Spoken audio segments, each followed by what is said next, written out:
नमस्ते। भारत के most wanted आतंकवादी दाऊद इब्राहिम के करीबी छोटा शकील ने अपने बॉस को जहर देकर मौत की खबरों को बेबुनियाद अफवाह करार दिया है।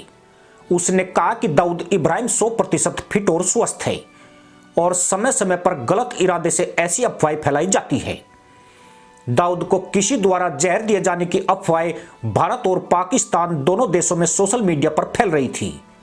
हालांकि छोटा शकील के बयान के बाद ज्यादातर मीडिया में कहा जाने लगा है कि दाऊद इब्राहिम की मौत की खबर सिर्फ अफवाह हो सकती है, लेकिन अभी भी कई ऐसे संकेत हैं जो इस बात की तरफ इशारा करते हैं कि सिरे से दाऊद इब्राहिम की मौत की खबर को खारिज नहीं किया जा सकता है।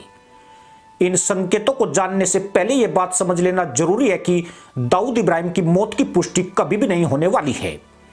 ऐसा इसलिए क्योंकि 1993 में मुंबई में ब्लास्ट कर जब दाऊद इब्राहिम भारत से भागा था, उसके बाद से वो पाकिस्तान में रहने लगा है और पिछले 30 सालों से पाकिस्तान ने यही कहा है कि दाऊद इब्राहिम उसकी सरजमी पर नहीं है। लिहाजा पिछले 30 सालों में दाऊद इब्राहिम को लेकर जो भी खबरें आई उसकी पुष्टि नहीं हो पाई है। भारतीय मीडिया को दाऊद इब्राहिम को लेकर जो भी जानकारी मिली है वो छोटा शकील के जरिए मिली है। छोटा शकील अभी भी भारत के कुछ क्राइम रिपोर्टर के संपर्क में है और इस बार भी दाऊद की मौत की खबर फैलने के बाद छोटा शकील ने यही कहा है कि वो आज भी दाऊद से मिलकर आया है। भाई 100% फिट है। लिहाजा कुछ संकेतों से अंदाजा लगाया जा सकता है कि दाऊद इब्राहिम जिंदा है, मर चुका है या फिर मरने वाला है। पहला संकेत पाकिस्तान में टारगेटेड किलिंग्स है। पाकिस्तान में पिछले कुछ महीनों से 20 से ज्यादा भारत के मोस्ट वांटेड आतंकियों की हत्या की गई है और पाकिस्तान ने इस बात को स्वीकार किया है कि कई पाकिस्तानी नागरिकों को टारगेट बनाकर मारा गया है।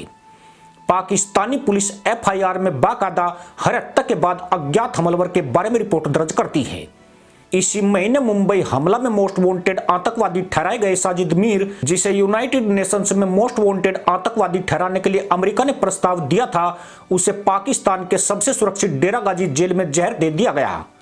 जहर देने वाले की पहचान पाकिस्तान की पुलिस ने रसोइया के तौर पर की है, जो उसके बाद से गायब हो गया था।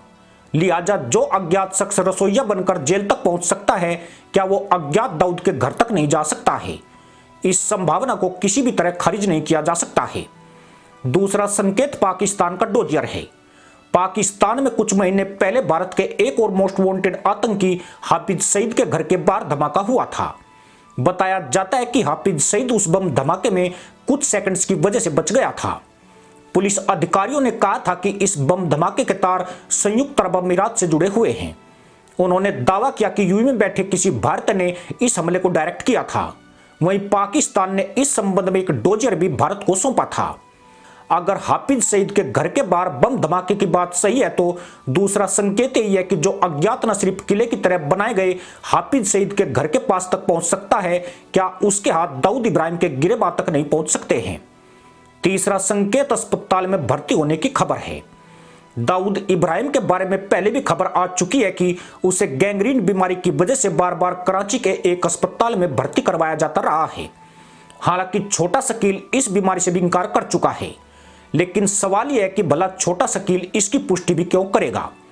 लिहाजा दाऊद को यह बीमारी हो भी सकती है और नहीं भी हो सकती है। लेकिन आजकल सोशल मीडिया इतना ज्यादा एक्टिव हो चुका है कि चीन जैसे देश से सीक्रेट खबरें बाहर आ जाती है। लिहाजा अलग अलग समय पर अलग अलग सूत्रों ने दावा किया है कि दाऊद इब्राहिम गैंग्रीन बीमारी से पीड़ित है और पाकिस्तान के पत्रकारों ने इस बार अलग अलग प्लेटफॉर्म पर दावे किए हैं कि दाऊद इब्राहिम कराची के अस्पताल में भर्ती हुआ था। लिहाजा इस बात की संभावना से इंकार नहीं किया जा सकता है कि हो सकता है कि दाऊद को जहर नहीं दिया गया है, लेकिन वो गैंग्रीन या किसी और बीमारी की वजह से अस्पताल में भर्ती हुआ है। चौथा संकेत पाकिस्तान में इंटरनेट बंद है। दाऊद इब्राहिम को जब जहर दिए जाने की रिपोर्ट आई थी, ठीक उस वक्त पाकिस्तान में इंटरनेट को डाउन कर दिया गया था और सोशल मीडिया प्लेटफॉर्म्स को भी बंद कर दिया गया था। हालांकि दावा किया गया कि ऐसा इमरान खान की पार्टी पाकिस्तान तहरीक इंसाफ की वर्चुअल रैली को रोकने के लिए किया गया था। इस संभावना से भी इंकार नहीं किया जा सकता है कि क्योंकि इमरान खान को रोकने के लिए पाकिस्तान की सेना हर संभव कोशिश कर रही है, लेकिन इस संभावना को भी खारिज नहीं किया जा सकता है कि दाऊद की मौत की खबर रोकना भी इसके पीछे एक मकसद हो सकता है। पांचवा संकेत जावेद मियांदाद का बयान है। दाऊद के समधी जावेद मियांदाद ने कहा है कि दाऊद इब्राहिम पर मीडिया में चल रही खबरों पर उन्हें कुछ भी नहीं कहना है। उन्होंने कहा कि दाऊद पर जो भी कहना होगा वो पाकिस्तान की सरकार कहेगी। जावेद मियांदाद की यह प्रतिक्रिया हैरान करने वाली है। लिहाजा सवाल ये उठ रहे हैं कि आखिर मियांदाद ने दाऊद की मौत का खंडन क्यों नहीं किया। क्या जावेद मियांदाद को पाकिस्तानी सरकार और सेना की तरफ से मुंह बंद रखने की हिदायत दी गई है? और क्या इस संभावना से इनकार नहीं किया जा सकता है कि जावेद मियांदाद के मुंह को बंद करवा दिया गया है? रिपोर्ट्स में कहा गया है कि दाऊद इब्राहिम को अस्पताल में जिस फ्लोर पर रखा गया है वहां कोई दूसरा मरीज मौजूद नहीं है, वहां सिर्फ उसके परिवार के लोग ही जा सकते हैं। इस मामले पर मुंबई पुलिस भी नजर बनाए हुए है। मुंबई में दाऊद के रिश्तेदारों से इनपुट्स जुटाने की कोशिश की जा रही है। लिहाजा दाऊद इब्राहिम की वास्तव में क्या हालत है इसके बारे में कुछ नहीं कहा जा सकता है और उसको जहर दिए जाने की रिपोर्ट से पूरी तरह से इनकार भी नहीं किया जा सकता है। इसी के साथ अनुमति दोस्तों, जय हिंद, वंदे मातरम।